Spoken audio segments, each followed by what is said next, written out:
Hello दोस्तों, रस। हम पढ़ेंगे भारत। जब भी हम रस के बारे में बात करते हैं तो हम जब फर्स्ट ईयर के बाद आते हैं तो हमें लगता है रस जो है 6 रस बताए गए हैं वो होते हैं।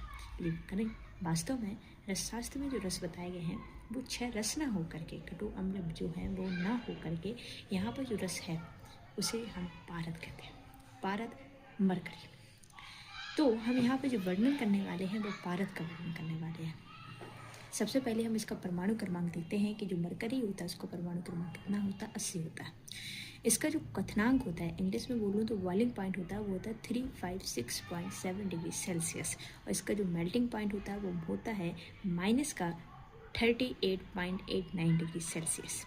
इसकी जो डेंसिटी है वो बताई गई है 13.58 ग्राम प्रति घन। यहाँ पर परमाणु भार के बारे में हम देखते हैं तो 200 होता है और इसका जो साइन होता है वो होता है Hg। इसके मुख्य अयस्क बोले तो ओर जो है वो क्या होता है, Hgs, जिसे बोला गया है सिनेवार। क्या कहते हैं, सिनेवार। इसका मुख्य अयस्क यानी ओर है। पारद के बारे में सबसे पहले हम इसका सामान्य परिचय देखते हैं कि जो पारस का रस पंचक होता है, रस पंचक बोले तो 5 चीज़ें हमें बतानी होती हैं। रस क्या है, गुण क्या है, वीर, विपाक और प्रभाव।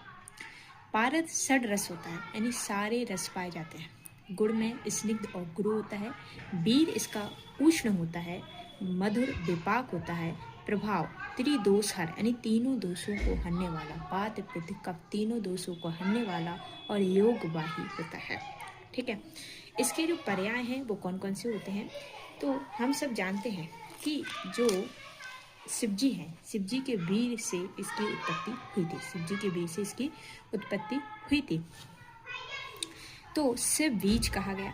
दूसरा जो है गलरद रोब निभम खेचर। खेचर इसे कहते हैं क्यों, खेचर जो है खा मतलब आकाश, और खेचर जो है वो हमारे जो अभ्रक होता है, अभ्रक के कारण कहा गया इसको।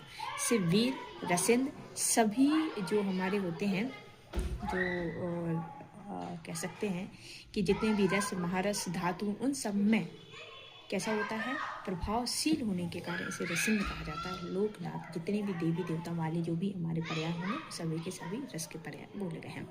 पारद की उत्पत्ति किससे हुई है, पारद की उत्पत्ति शिवजी के वीर से हुई है। इसकी एक लंबी कहानी है। बोला गया है कि जब कार्तिकेय जी का उत्पत्ति करनी थी तो शिवजी और जो माता पार्वती जी हैं वो संभोग में लीन थे, तो वहाँ पर उनकी जो भी थे जल्दी से हो जाए उसके लिए हमारे जो अग्निदेव हैं वो एक कबूतर का